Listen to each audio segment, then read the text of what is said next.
you for joining us for another week of Unpacked. I am thrilled to be continuing the conversation of part 2 with Pastors Joe and Lois Willis. They are joining us all the way from England on our live Zoom. So let's continue with part 2 and let's get in. It was so great. Come and join us. Okay, so you're alluding to something, and I want to tap dance on it. Okay. All right. So this is interesting. Yeah. Because Joe and Lo, you all have a strong marriage. Yes, they do. And you're in ministry. Juliet and I have a strong marriage, and we're in ministry. Peter and his wife had a strong marriage, and he quit his business to follow Jesus. He then becomes an apostle, and he's still married, because Paul makes mention of it. Shouldn't we be able to marry somebody like Peter and a couple other disciples? So Peter found a way to keep his marriage even though he was being used by God. That's right. In ministry.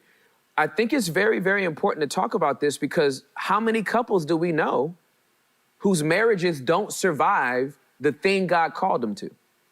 Yeah. That's right. Now here's where it gets so disjointed. The calling is the marriage.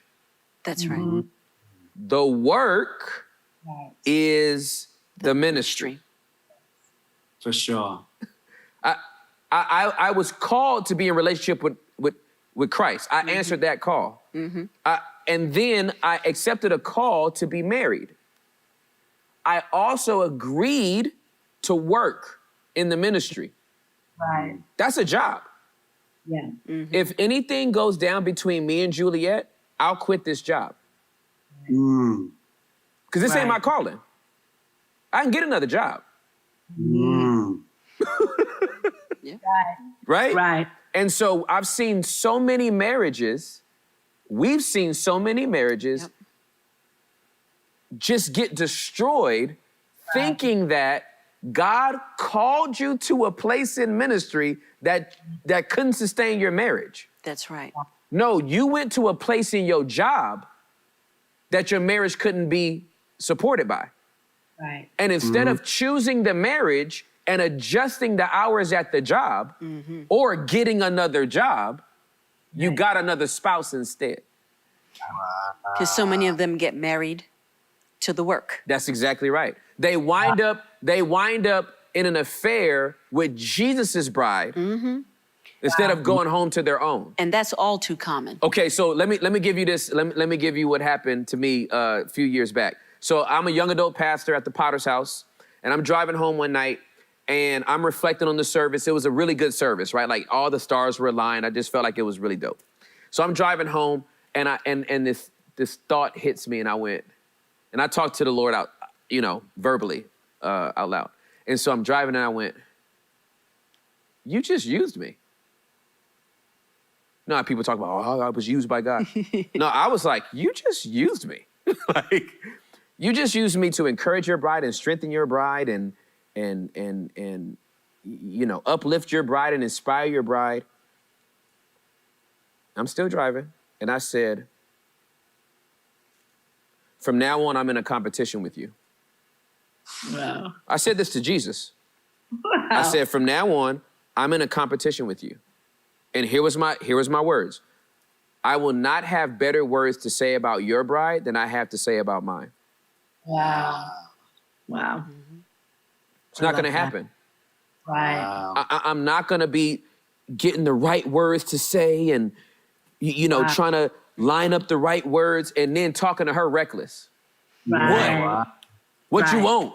What you want to do? Yeah. You know what I mean? I thought, I love you. I don't understand why you don't understand me. But then I'm praying and studying hours. Investing. Investing to have the right words to say to his chick. Yeah. And I don't have the right words to say to mine. And No. do you know how all too common that is, unfortunately? It is. It is so common. It's almost like we have to teach them, like, you're not supposed to do that. Yeah, exactly. Like, do you understand how wrong you are? Yeah, it's true. Like, It's you so are, true. and I don't know how it is over there in England. I know there's nobody like that in y'all's church. I already know that. I already know, right? Because y'all's church is like stellar perfect. I love every soul in there. But over here in the U.S., it's very common, unfortunately. And it's so disheartening because you constantly see the wife in despair. You constantly see the wife in pain and in hurting. And then it goes back to what you were saying earlier, Joe, about how it's such a patriarchal, okay, whatever my husband says do, right? And so now you have the wife just always submitted to everything. And then when it's, well, I've got to do this, and you need to just get with the program, right? You need to just follow in line. And they're literally, they don't know what to do because they don't understand their own value and worth. And sometimes when it's been beaten in your head over and over and over, well, what? You end up taking it. Well, I'm just getting some images in my head. I grew up in African-American Pentecostal, churches.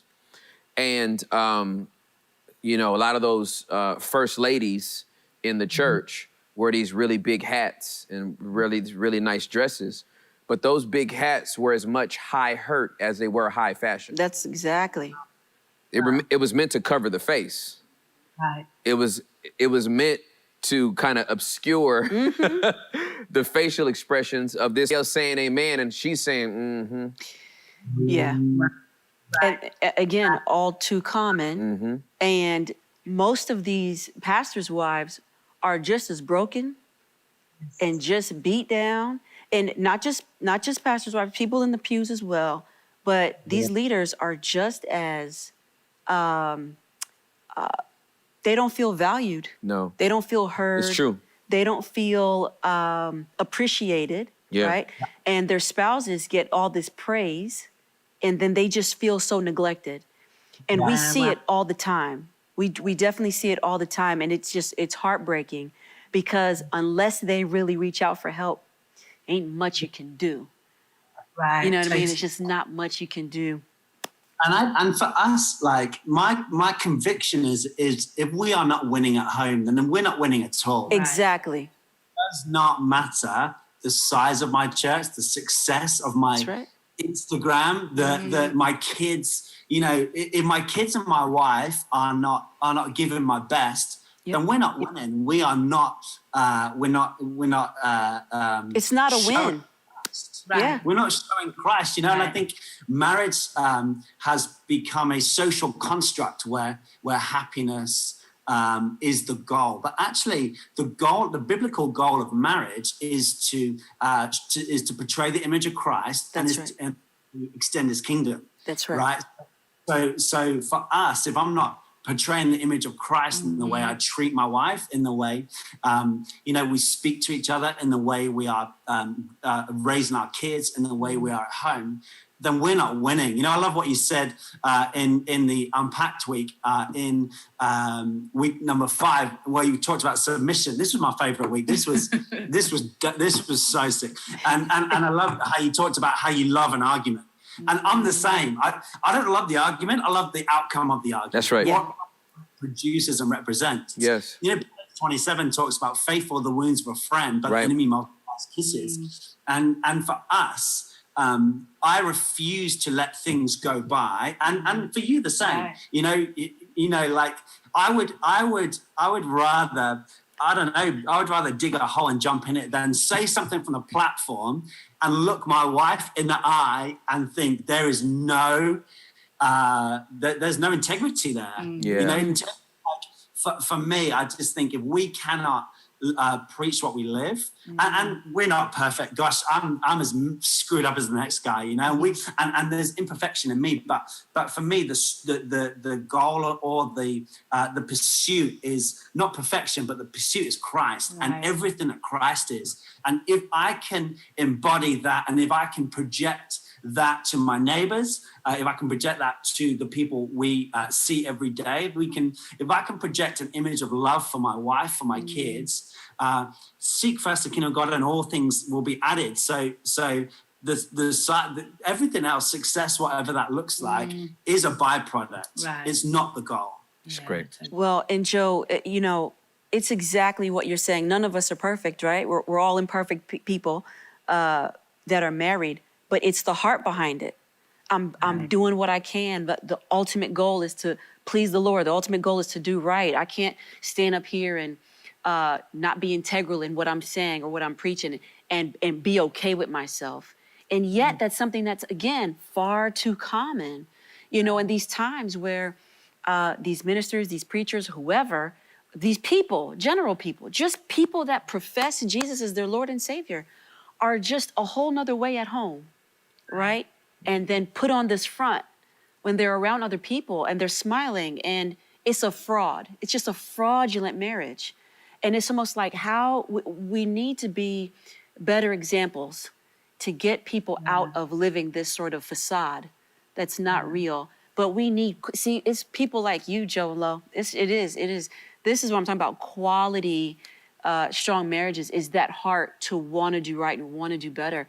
I just find it that there's just so many people that sometimes they just don't care as much as you do. And it's heartbreaking. The thing is, though, I think as well, in fairness, it's like the enemy is prowling.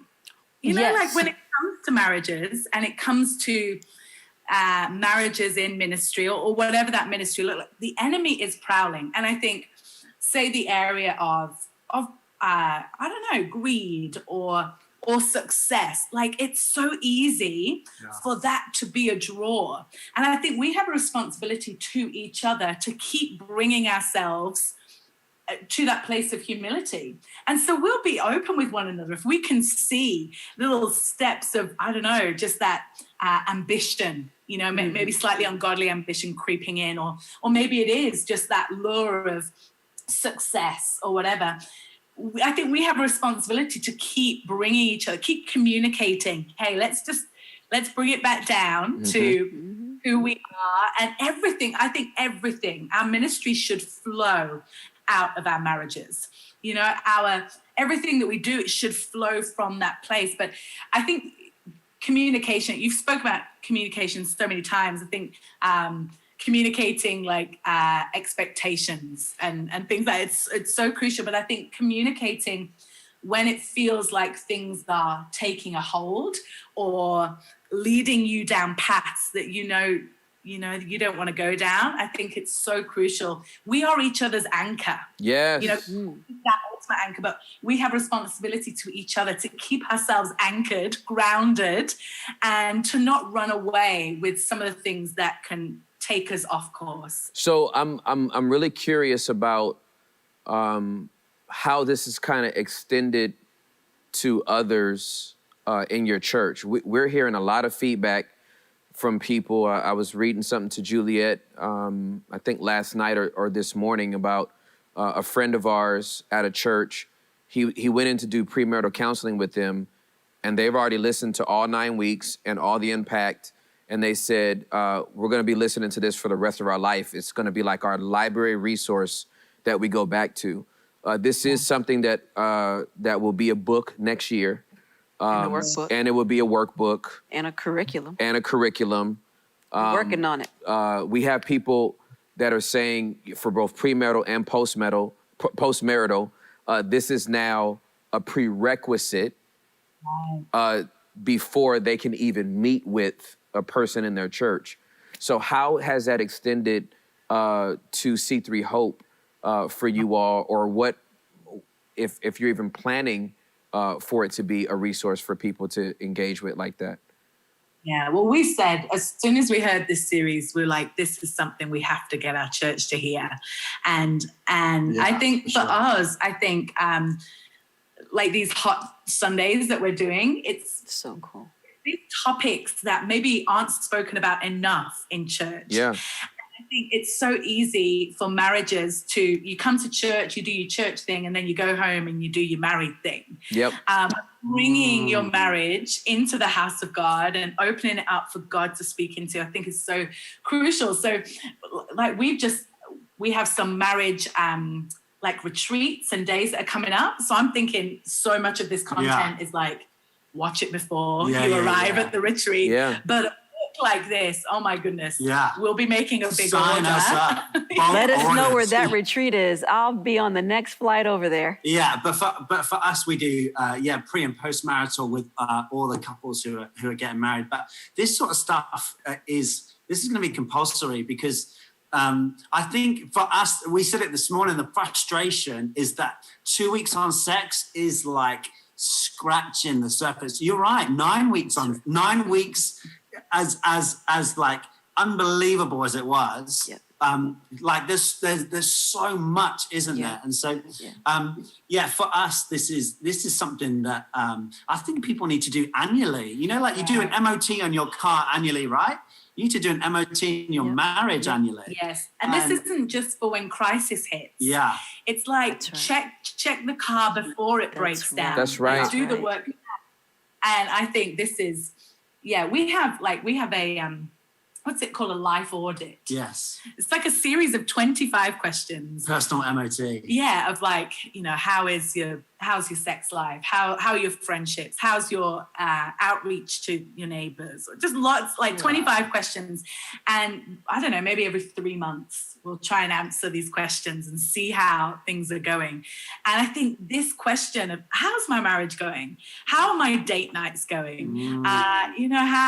How often am I smooching my wife? Or I think the question, not when crisis hits, but just a regular ask. I think when we date, maybe every few months, we'll just say, you're like, how are we doing? Are you happy? Yeah. Like, what can I do to help? So having those conversations regularly. And this series has just given such a framework, but so many questions to ask. Yeah, that's great. And not being afraid of the answer. Right. Not being afraid of the response and not being defensive, no matter what, no matter what they say. And I think that's great. To me, an important question is, how am I showing up? Am I as great as I think I am? Right? Or do I suck right now? Like asking some really honest, pointed questions and being okay with the answer and knowing that no matter what, there's always going to be room for improvement, right? Yes. And that's part of the challenge. That's part of the investment. That's part of making this marriage great, isn't it? And it's taking responsibility. I think one of the problems in the world is that people would throw the responsibility onto others for why they are where they're at. Yeah, it's the blame. And you talked about it. You talked about blame started in the garden, and it's this self-deception is the worst kind of deception because we are blinded by this pity party. I don't even say that in America, but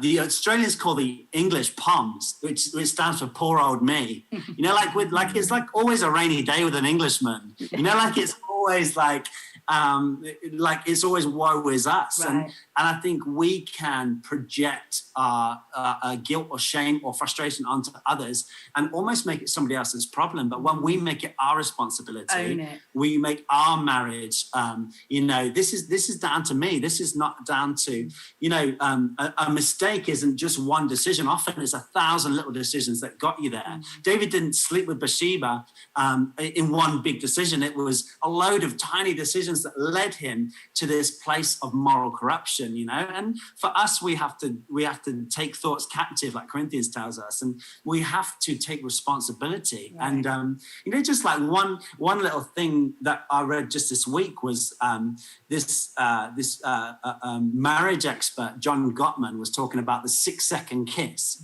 that every day, if you commit to a 6-second kiss, we tried it last night. It lasted longer than 6 seconds, but you don't need to know all the details. But he was saying a 6-second kiss every day that has potential. He says to maybe lead to something else or maybe not. He said it lowers your cortisol, which is your stress hormone. It increases your oxytocin and your dopamine, which is your bonding and your happiness hormones. And it is proven, like psychologically, biologically, to extend marriages, just 6 seconds every day. And to take responsibility to take responsibility to pray with each other every day. And if you don't, pray the next day. To take responsibility for your marriage. It's not down to anybody else. It's down to us to extend the kingdom and to show Christ's image through our union together. I love it. Joe, let me ask you this. That's amazing. So before I go on, I want to say that's really cool about that 6-second kiss, and it seems right. It is right. You want to go home and try it, Timmy? Baby, I be doing that to you. I know you do. I know you do.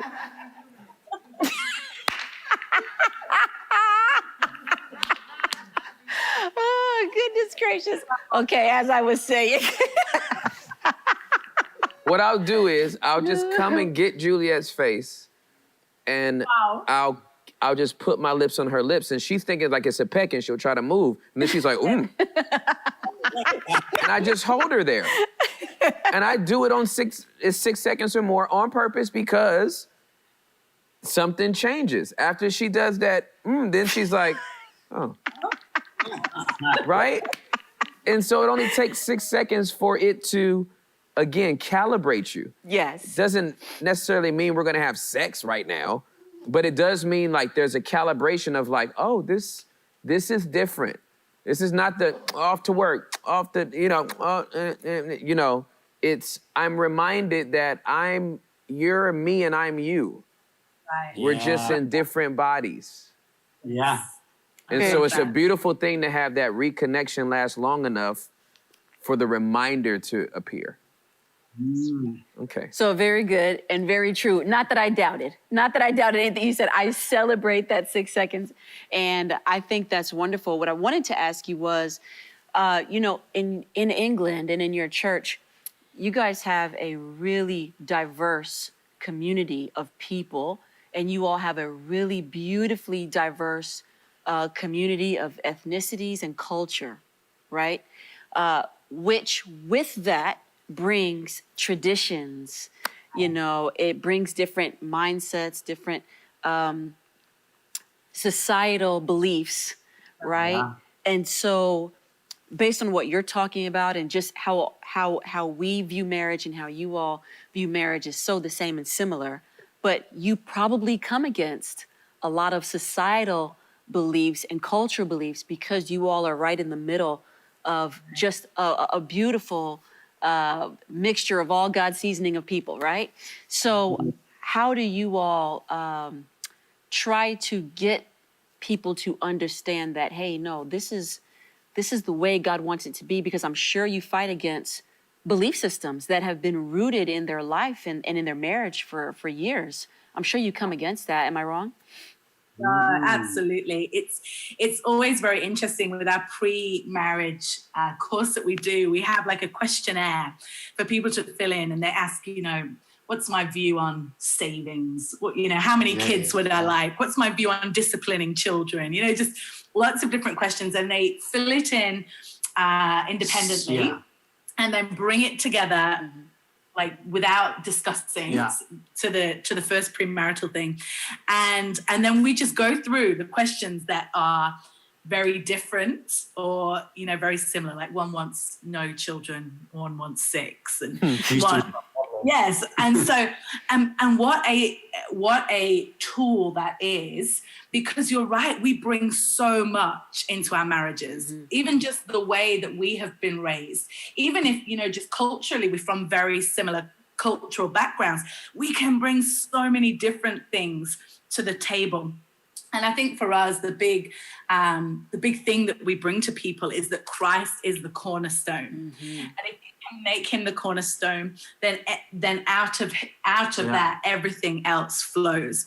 And it's not easy sometimes, because I think there are some cultures, some ways of thinking that people bring to the table that don't match up with God's guide and God's way. And so trying to guide people and helping them, using the word to just give them a mirror, to say, does what you want to bring into the marriage reflect, how God sees marriage? It's not always easy. And I think so many cultures are layers deep. generations deep. Yeah. And so to try and our job is not to uproot, but our job is just to hold up the word, hold up Christ, and let them, you know, make the decisions from there.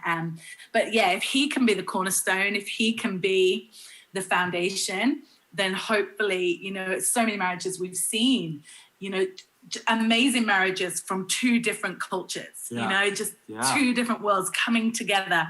It's possible and it's beautiful, and God brings the good and he brings the wonderful things together centered on him. It can be amazing. And see, to your point, no matter what culture, society, background, belief system you're from, what you're saying, Lois, is it can work if Christ is the center. You know, out of everything that you said, Christ has to be the cornerstone of that marriage for it to work. And if we look past our deep-rooted belief systems, but we look up, he can be the one to just bring us together no matter what. But again, that takes two submitted people. For sure. You know? It does. Absolutely. Listen, you guys have been tremendous. I want to make sure that I squeeze out everything. Is there anything else? Am I missing anything you guys wanted to say? I don't even want to hold you guys too long. It's probably late over there, but we haven't even got to Gloria's set. Oh, let's get there. Come on. No, let's go. That's right. We're not leaving until we get to it. Hit it. What are y'all doing in England? They hitting it. That's what they doing. Oh goodness. Oh yes, I knew you wanted to get to that. I want to hear it. What is it spoken to you? No, do you know? I mean, we've got, like we said, we've got 3 kids. Yeah, y'all been practicing a lot. Something's going right, and we've even discussed the 4th, which is I don't know, call me crazy, but we'll see what happens. We're not in a rush, but I did love what you how you described just the way, like a real stressed lady. There's nothing more of a turn off for sex than and it seems so obvious, but as a guy, sometimes you don't connect the dots. You know, sometimes you just don't. You just like, oh well, this is just what we do. This is, you know, and you know, one of our encouragements to our church today was let's move out of the routine of sex, because we have to have sex because we're a married couple. And I love what you said: invite your spouse into the bedroom, rather than just, you know, like, oh, should we just, you know, let's just go. Like, how can we bring romance and togetherness and love and affection for the other back into, you know, we've been married 9 years. Like you guys, you know, like we are early doors on this. but I had a walk with a guy just this week, and he's probably in his mid-60s, and he's coming to our church. His wife goes to another church, and I said, how is that for you? And he said, we're different people. We were in love, and we're never going to get divorced because we don't believe in it. But, you know, we kind of coexist. And I thought, well, how sad that you are not, you're not getting the best out of each other. You're not getting what God intended for you out of this. And you may have another 30 years to live on this earth, and you have the opportunity of an amazing union, you know, and it may not be. I love how you said about Six Flags versus the Texas Big One versus Texas Giant through Tuscany, and actually we got a couple in our church getting married. I was hoping in Italy, because they're Italian, and they're like, no, we're getting married in Sheffield. We made the decision, and we were like, no. But I love that idea of bringing, of just romance doesn't have to just be for the honeymoon period. Right. That's right. You know, that 18 months after you get married and it's all fun and new. Let's reinvent romance. And I'm such a fan of that. I'm such a fan of gosh, I am punching, like I'm winning with this woman, right? And how on earth can I not take full advantage of what God has gifted me, I would be a jerk to miss this opportunity to bring everything I am and give her everything that I've got. And so Glorious Sex was brilliant. It was so good. We're ready for a 6-second kiss round about Yeah.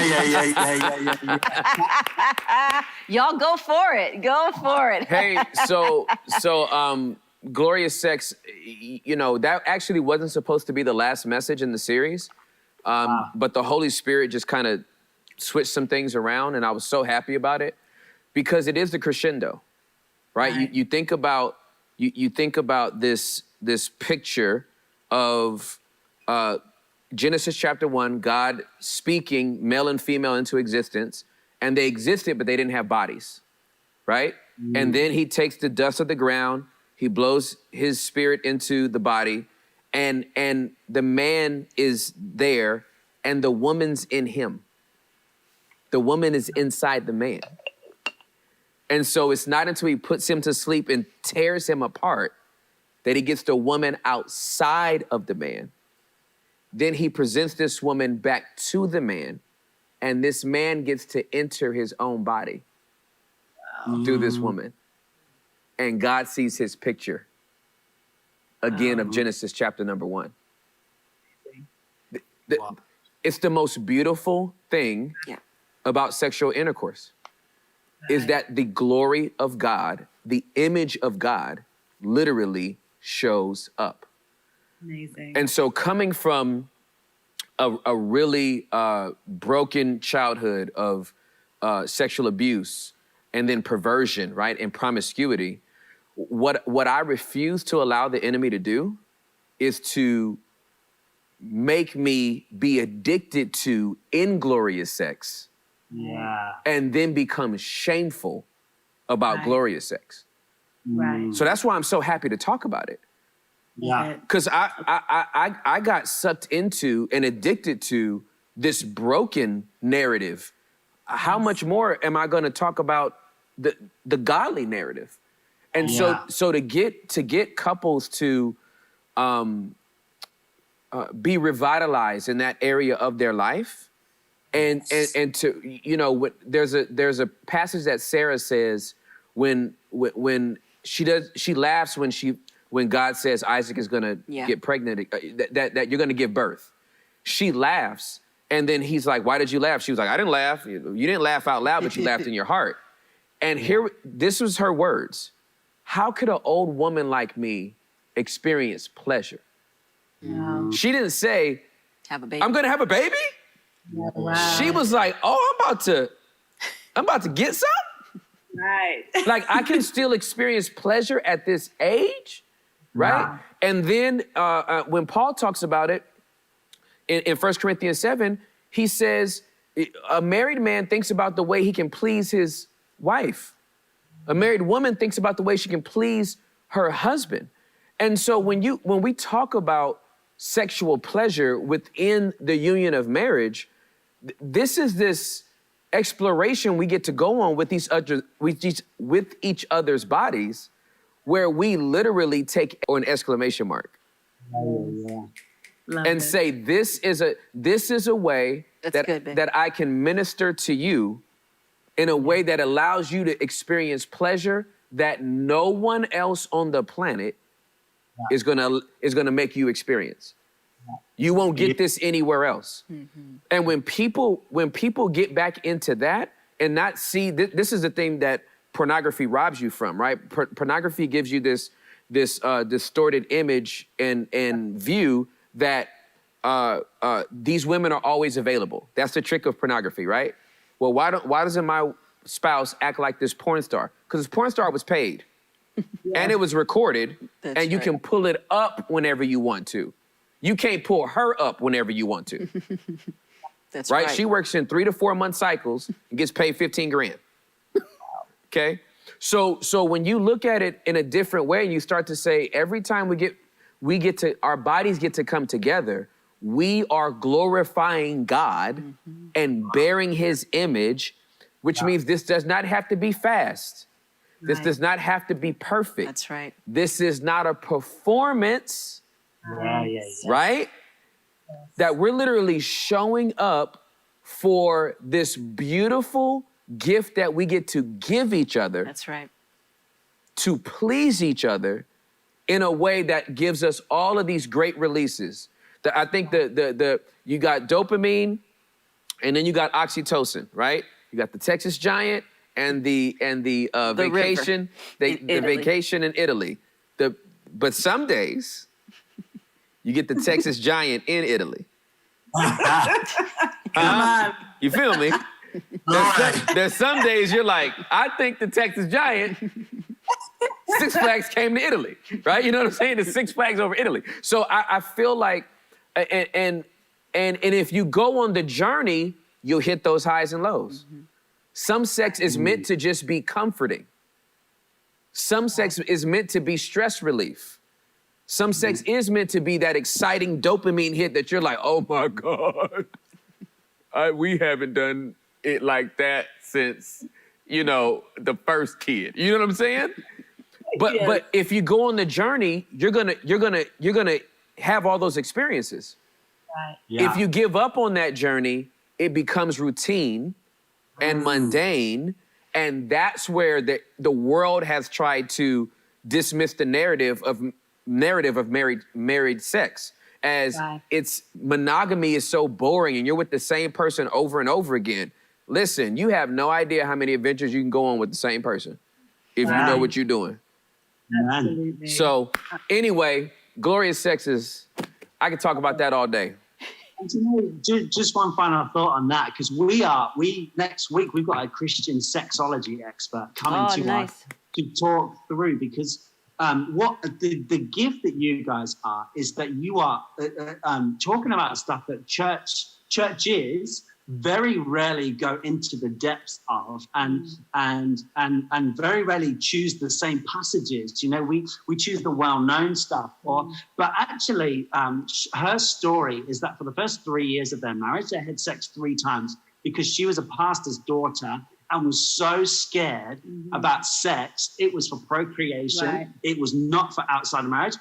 We agree with this, but church had vilified the act of sex so much that she was terrified. And so she was, her fear, every time she had sex, it was so painful because she was not in the space of, I'm here to make love. It was in the space of, I'm here to make a baby, because this is the only reason sex exists, because that's all she'd ever been taught. But for us, we want to open up the story. Sex is so much more. And I love what you said.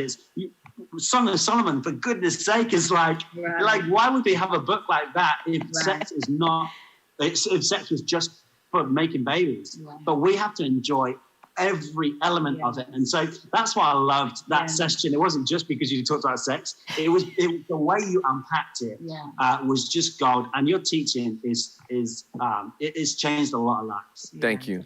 Well, I think one of the things that is very, very important to me is to just redeem what the enemy has tried to steal.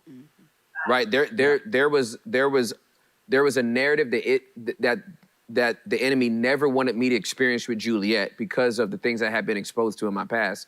I refuse to let that happen. And so my heart breaks when we hear stories about how the church has literally suppressed the sex and sexuality of married couples, right?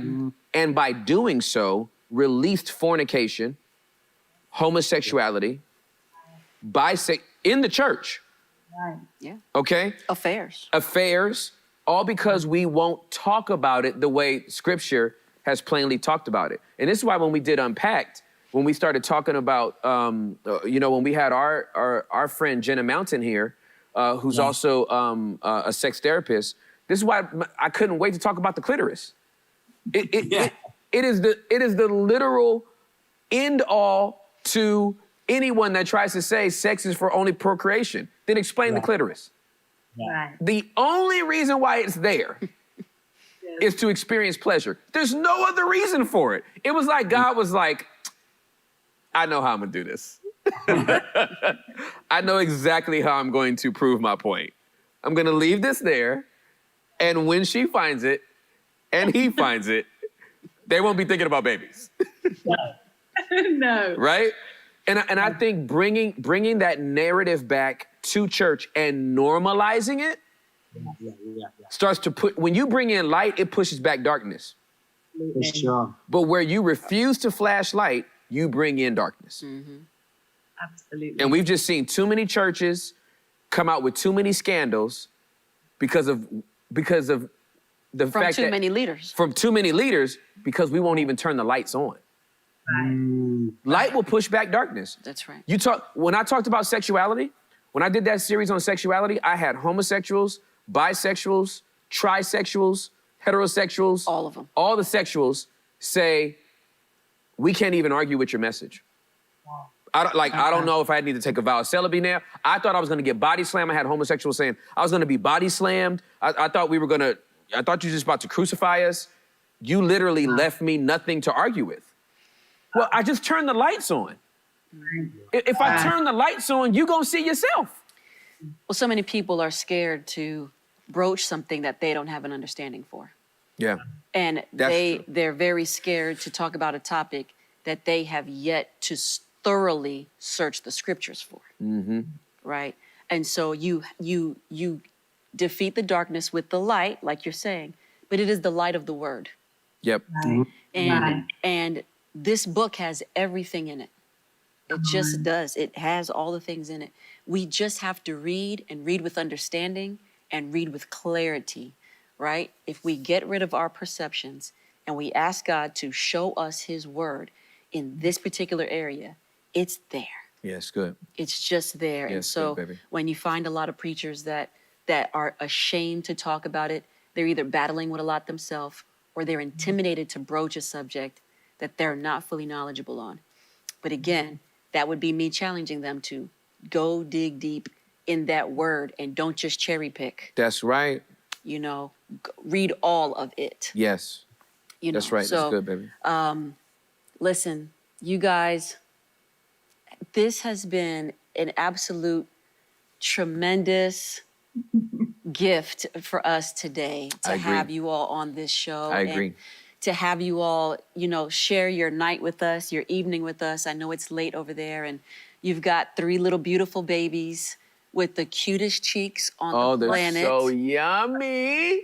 And I just want to just express my sincerest gratitude to you all of coming on with us today and just having a little chat with me and Tim and just sharing what God has been doing over there with you all. I mean, you guys have touched us. You guys have refreshed us today. And so I know we were a little bit past time, but I just want to hold you guys as long as I can. I'm trying to see if y'all ready to go another 2 hours.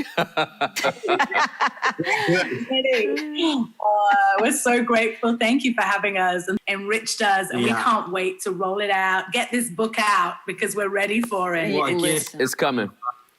Amazing. Thank you. Listen, anything you guys need from us, you just holler. You know, we're here. Tim and I love you guys so much. And you guys are just so great. Thank you so much for your purity, your genuineness, your openness, and your transparency to share.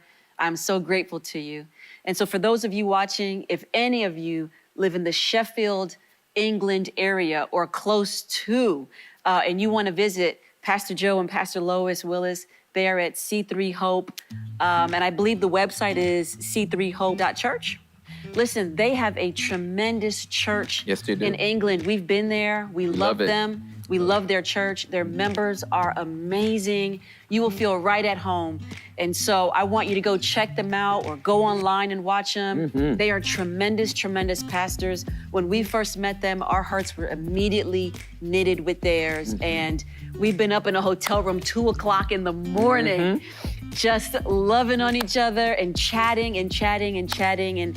And we've just had the best conversations ever. So there they are, Pastor Joe and Lo, and they are amazing. So I want you to check them out. For those of you that have been joining us, this is our first Zoom. And so for those of you who want to be a part of our Zoom call, we're getting it together. So continue to send in your emails And I want you to know, thank you all for watching the marriage series. We still have way much more to come. Although Tim has stopped the series preaching, we're still unpacking some more. There's so much to unpack. So thank you so much for joining us. Please invite your friends to watch. And until next time, we love you so dearly. God bless you. And thank you for joining us on Unpacked. Woo!